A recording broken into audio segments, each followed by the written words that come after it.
نبی اکرم صلی اللہ علیہ وسلم نے فرمایا کہ انہا ستاتی علی الناس سنون خداع، کہ لوگوں کے اوپر کچھ سال آئیں گے جو دھوکے کے سال ہوں گے۔ دھوکہ ہے، دھوکے کا دور آئے گا، سنون خداع۔ اب دھوکے کے سال کیا ہوں گے، اس میں آپ نے پھر اس کی تفصیل بتائی، ڈیفائن کیا کہ یصدق فیہ الکاذب ویکذب فیہ الصادق، کہ اس میں جھوٹے کو سچا سمجھا جائے گا، سچے کو جھوٹا سمجھا جائے گا۔ یؤتمن فیہ الخائن ویخون فیہ الامین، بد دیانت کو دیانتدار سمجھا جائے گا، دیانتدار کو بد دیانت سمجھا جائے گا۔ یا اس کا ترجمہ آپ یوں بھی کر سکتے ہیں کہ جھوٹے کی تصدیق کی جائے گی اور سچے کی تکذیب کی جائے گی، اور دیانتدار جو ہے اس کو بد دیانت قرار دیا جائے گا، اور بد دیانت کی دیانتداری کے چرچے کیے جائیں گے، یوں کہہ لیجیے۔ اچھا، اس کے بعد آپ نے ایک بات فرمائی جس میں آپ کے سوال کا جواب بھی ہے، وَيَنْتِقُ فِيهَا الرُّوَيْبِضَةُ، جو معاشرے کی زبان ہوں گے، جو لوگ معاشرے کی رائے عامہ کا کام کر رہے ہوں گے، وہ رویبضہ ہوں گے۔ اب نبی اکرم صلی اللہ علیہ وسلم نے فرمایا رویبضہ، اب صحابہ نے پوچھا اللہ کے رسول صلی اللہ علیہ وسلم وَمَا الرُّوَيْبِضَةُ، رویبضہ کیا ہے؟ آپ فرمایا السفیہ الذی یتکلم فی امر العامہ، وہ احمق آدمی، احمق صفی اس کو کہتے ہیں جو اپنی ذات سے ناواقف ہو، یعنی اپنی ذات سے بھی ناواقف ہوں گے احمق، لیکن الذی یتکلم فی امر العامہ، پوری دنیا کے ایشوز پر وہ بات کر رہے ہوں گے، اور بڑے بڑے احمق جو ہیں۔ اب میرا خیال ہے اس حدیث کو اپلائی کرنے کے لیے اور اس کے لیے کسی دور کا تعین کرنے کے لیے ہمیں کوئی بہت زیادہ ایفرٹ کرنے کی ضرورت نہیں پڑتی۔ آپ دیکھ لیں ارد گرد ہمارے یہی ہو رہا ہے، ایک اینکر بیٹھتا ہے اور پوری دنیا کے سارے موضوعات کا وہ اپنے آپ کو ماہر گردانتا ہے، اور پوری رائے عامہ کو ہموار کرنے کا کام وہی کر رہا ہے، اور خود اپنی ذات اس کی کیا ہے اور اس کا اپنا ایکسپرٹیز کیا ہے اس کو کوئی نہیں دیکھتا، چونکہ اس کو ایک کیمرہ میسر ہے، ایک زبان میسر ہے، اور ایکسیس میسر ہے، لہٰذا پوری دنیا پہ اب سوشل میڈیا کہہ لیں، مین سٹریم الیکٹرانک میڈیا کہہ لیں، جو بھی کہہ لیں۔ اب ہم اس دور میں ہیں، اور اسی کو آپ نے ایک دوسری حدیث میں یفتح القول ویخزن العمل فرمایا، ان من اقتراب الساعہ، آپ نے فرمایا قرب قیامت کی نشانیوں میں سے ایک نشانی یہ ہے کہ یفتح القول، بات کھل جائے گی۔ کیا مطلب؟ باتیں بہت ہوں گی، ہر بندہ جو ہے وہ جس سے مرضی تقریر کروا لو، جس سے مرضی گفتگو کروا لو، ٹاک شو کروا لو، جتنی مرضی باتیں کرنے والے بہت ہوں گے۔ اب اس میں موٹیویشنل سپیکرز کو بھی لے لیں، اس میں آپ یہ جو جتنے ٹاک شوز ہیں ان کو بھی لے لیں، ہر شخص جو بولنا چاہتا ہے، کچھ بتانا چاہتا ہے، اور ہر شخص دوسرے کو کوئی نہ کوئی چیز کنوے کرنا چاہتا ہے، لیکن عملاً ویخزن العمل، عمل سکڑ کے رہ گیا اور وہ اس کو لپیٹ لیا گیا۔ اب یہ ہے وہ دور جس کو آپ دجالی دور کہہ لیں، اس کو آپ فتنے کا دور کہہ لیں، اس کو آپ دھوکے کا دور کہہ لیں۔ اسی حدیث میں یہ جو یفتح القول والی ہے، اس میں آپ نے فرمایا کہ اس میں جو نظام تعلیم ہوگا، اب نظام تعلیم چونکہ بہت بڑا انڈیکیٹر ہوتا ہے، اور وہ رائے عامہ کو ہموار کرنے کے لیے بھی اور نسلوں کو سنوارنے کے لیے، لہٰذا آپ نے فرمایا اس قوم میں جو پڑھا جا رہا ہوگا وہ المسنات ہوگی،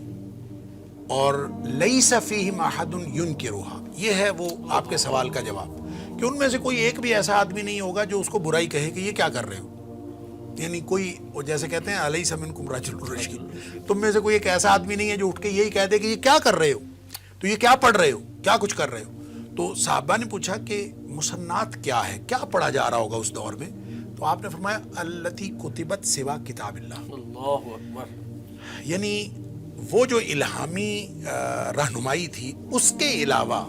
کہیں اور سے رہنمائی لے کے جو کچھ لکھا اور پڑھا جا رہا ہے وہ سارا المسنات ہے۔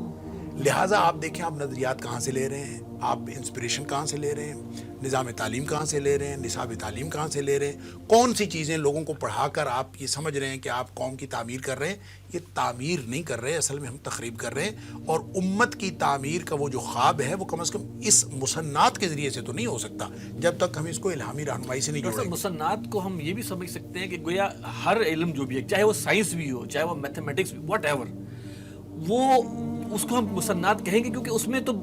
میتھمیٹکس میں ہم کیا قرآن مجید کے سوا اس کو سمجھیں گے؟ سر کوئی علم ایسا نہیں ہے جو اس کائنات کا علم نہیں ہے، جب وہ اس کائنات کا علم ہے تو کائنات کا ایک خالق ہے، لہٰذا کوئی علم دنیا کائنات کا ایسا نہیں ہے جو خالق کی رہنمائی کے بغیر ہو۔ ہم نے اس میں سے مائنس کیا ہے اللہ کے وجود کو، ہم نے اس کو اس میں سے نکالا ہے، ہم نے ان سارے مضامین کو سیکولرائز کیا ہے، اور اگر ہم انہی مضامین کو, اور بات تو صرف اتنی دیکھیں, جب ہم شروع پہلی وحی کی بات کرتے ہیں, الذی علم بالقلم بھی تو اسی میں ہے, 5 آیات کے اندر الذی علم بالقلم ہے. القلم ٹولز کو اور ہر طرح کی ٹیکنالوجی کو ڈپکٹ کرتا ہے کہ ہر ٹیکنالوجی کا علم, ہر چیز کا علم, جدید ترین علم, اور القلم جو بھی جدید ترین صورت اختیار کر جائے وہ وحی کا علم ہے, بشرطے کہ اقرا بسم ربک الذی خلق ہو. اگر وہ رب کے نام پر پڑھا جا رہا ہوگا, اگر اس میں خالق کی موجودگی کا پتہ ملے گا, تو ہر وہ علم, چاہے وہ جدید ترین سائنس کا علم ہو, اس کی اگر اس کے اندر خالقیت کو آپ نے مائنس نہیں کیا اور اللہ کے تصور کو مائنس نہیں کیا, لہٰذا آپ ان کو المسنات اس طرح سے نہیں کہہ سکتے. جب آپ مقصدیت کے اعتبار سے علوم اس طرح سے پڑھ رہے ہوں, تو جو کتاب و سنت کا علم ہے, جو عین علم حقیقی ہے, اس کو بھی آپ المسنات کہہ سکتے ہیں جب وہ مقصدیت سے خالی, مقصدیت سے خالی ہو. اچھا, اصل معاملہ مقصدیت کا ہے. مقصدیت ایک خواہش نفس کی مقصدیت ہے, اور ایک اللہ کی رضا, اور ایک اللہ کی رضا کی مقصدیت. ان دونوں کا مقابلہ ہے. وَلَئِنِ اتَّبَعْتَ أَهْوَاءَهُمْ بَعْدَ الَّذِي جَاءَكَ مِنَ الْعِلْمِ, یہ ہے اس کا مقابلہ. ٹیکنالوجیکل ریولیوشن جو ہوا, صنعتی انقلاب, انڈسٹریل ریولیوشن جو ہوا, یا جو بھی یہ سارا کا سارا, یا اس وقت آپ پورا مغرب کا نظام کہہ لیں, یا اس وقت جو جدید سائنس کا پورا نظام ہے, وہ دراصل خواہش نفس کی تکمیل کے لیے وجود پذیر ہوا ہے.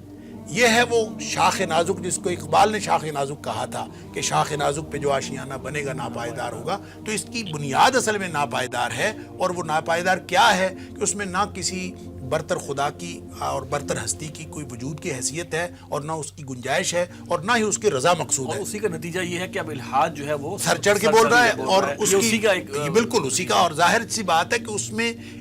یہ جو ماحول ہے جس میں آپ دیکھیں, خدا کا وجود کا انکار کرنا یہ فیشن بنا ہے 18ویں صدی سے آن ورڈ, یہ فیشن بنا ہے. اور ان سائنسدانوں کو بھی جن کا کوئی لینا دینا نہیں تھا خدا کے وجود کے ساتھ کہ وہ اقرار کریں یا انکار کریں, انہوں نے بھی اس کا انکار کرنا اپنی فرض منصبی سمجھا تاکہ ہم بھی اس کے اندر شامل ہو جائیں. لہٰذا یہ ہے اصل میں وہ بنیادی وجہ, وگرنہ ان کو ہم المسنات نہیں کہہ سکتے. ہر وہ علم, چاہے وہ جدید ترین سائنس کا ہو, اگر وہ مقصدیت کے اعتبار سے علوم وحی کے مقصدیت کے ساتھ اس کے ذیل میں آتا ہے, تو وہ سارا کا سارا مقصدیت کے اعتبار سے مقصود اور مطلوب علم ہو جائے گا. اور اگر وہ خواہش نفس کی تکمیل کے لیے ہے, تو وہ آپ اگر کتاب و سنت کا علم بھی اس مقصدیت کے ذیل میں لے جائیں گے تو وہ بھی فتنہ ہے. دین کی بات پھیلانا صدقہ جاریہ ہے. ثواب کی نیت سے ویڈیو کو شیئر ضرور کیجیے. جزاک اللہ.